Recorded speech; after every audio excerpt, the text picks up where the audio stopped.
Kita sangat beruntung. Menurut saya, kita sangat beruntung. Kalau kita memahami hukum karma itu sangat sederhana Bapak Ibu.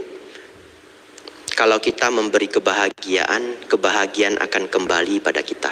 Ya. Seseorang yang berbuat baik akan berbuah kebahagiaan. Seseorang yang berbuat buruk akan berbuah penderitaan. Ya. Seseorang berbuat baik akan berbuah kebahagiaan. Seseorang berbuat buruk akan berbuah penderitaan. Hukum karma begitu sederhana. Kita memahami itu rahasia alam. Coba bayangkan kalau dulu Helen Keller itu paham hukum karma. Hari ini dia tidak terlahir buta tuli, betul ya? Dia tidak menjadi sakit karena dia pasti akan dengan hati-hati merawat sila. Kemudian kita beruntung Bapak Ibu. Kita paham bahwa ada kelahiran kembali. Dengan kita paham ada kelahiran kembali, hidup kita menjadi hati-hati. Kita mau merawat sila, mau berbuat kebajikan. Bapak Ibu hari ini mau datang ke wihara belajar dhamma, agar Bapak Ibu bahagia di kelahiran ini, bahagia di kehidupan ini, bahagia lagi di kehidupan yang akan datang. Satu ketika ada seorang Brahmana datang mencari Sang Buddha.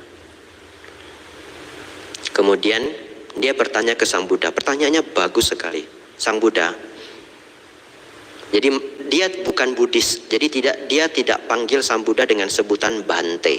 Jadi kalau kita baca sutta, yang manggil Bante itu hanya umat Buddha. Tapi dia bukan umat Buddha. Dia hanya Brahmana yang ingin ketemu Sang Buddha.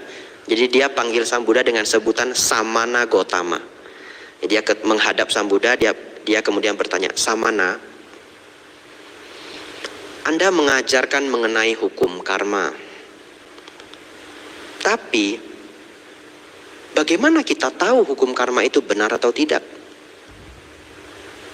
Bagaimana kalau setelah saya berbuat banyak kebajikan ternyata kelahiran yang akan datang itu tidak ada? Bagaimana? Nah, dia agak skeptis ya, tidak gampang percayaan. Sebenarnya salahnya dia ya, karena dia tidak bisa melihat kehidupan lampau. Sebenarnya kalau ingin membuktikan apakah kehidupan lampau itu benar atau tidak, selain dari kisah-kisah bukti penelitian, cara yang terbaik adalah dari meditasi, betul ya? Masuk ke dalam meditasi, kemudian pikiran menjadi sangat terpusat. Ya tentu manusia pada umumnya tidak bisa melakukan ini, tapi kalau samadinya sangat kuat, dia bisa melihat kelahiran yang lampau. Tapi Sang Buddha menjawab dia dengan sangat baik, sangat baik. Sang Buddha menjawab demikian, oh Brahmana, apabila seseorang berbuat buruk, berbuat baik dulu. Apabila seseorang berbuat baik di kehidupan ini, maka apabila ternyata kelahiran kembali itu tidak ada, maka sepanjang dia berbuat baik di kehidupan ini, dia bahagia di kehidupan ini. Dan kalau kehidupan yang akan datang itu benar-benar ada, maka dia juga berbahagia di kehidupan yang akan datang. Tapi kalau seseorang berbuat buruk di kehidupan ini,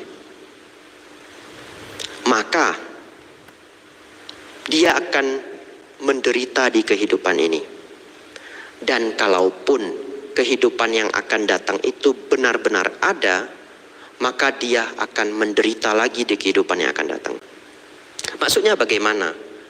Jadi Sang Buddha mengikuti pemikiran skeptis orang ini yang tidak percayaan. Sang Buddha menjelaskan, kalaupun Anda ragu, tapi Anda memilih jadi orang baik, maka Anda setidaknya bahagia di kehidupan ini. Kenapa? Karena kalau kita berbuat baik ya, kita akan bahagia. Bapak Ibu pernah tidak setelah membantu orang kemudian merasa bahagia? Pernah. Bapak Ibu pernah berpikir enggak setelah traktir temannya makan, teman kita jadi lebih akrab dengan kita? Betul? Itu adalah buah langsung, tidak perlu menunggu kehidupan yang akan datang. Bapak Ibu dulu mendapatkan orang tua yang baik. Hari ini Bapak Ibu merawat orang tua Bapak Ibu. Betul ya? Coba dapat orang tua yang jahat. Sedikit-sedikit anaknya digetok kepalanya. Sedikit-sedikit anaknya digetok kepalanya.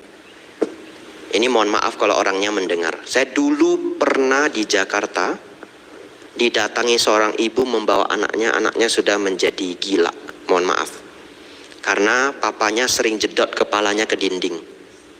Ini kisah serius. Jadi akhirnya saya ketemu anak ini di Dharma Ratna, sudah besar, mungkin sudah umur 21, 20. Dan dia benar-benar menjadi sakit. Katanya papanya itu sering jedot kepalanya ke dinding. Satu hari terlalu keras sampai dia pingsan. Saya masih berpikir, benar nggak ya dia sakit? Kemudian saya menunggu dia duduk di depan saya ajak ngomong, dia takut sekali. Melihat saya juga takut sekali. Kemudian tahu tidak, di samping saya itu adalah segar ya, larutan kaki 3. Ketika saya buka botol larutan kaki 3 itu kan ada suaranya krek gitu ya. Dia terkejut sampai nangis. Jadi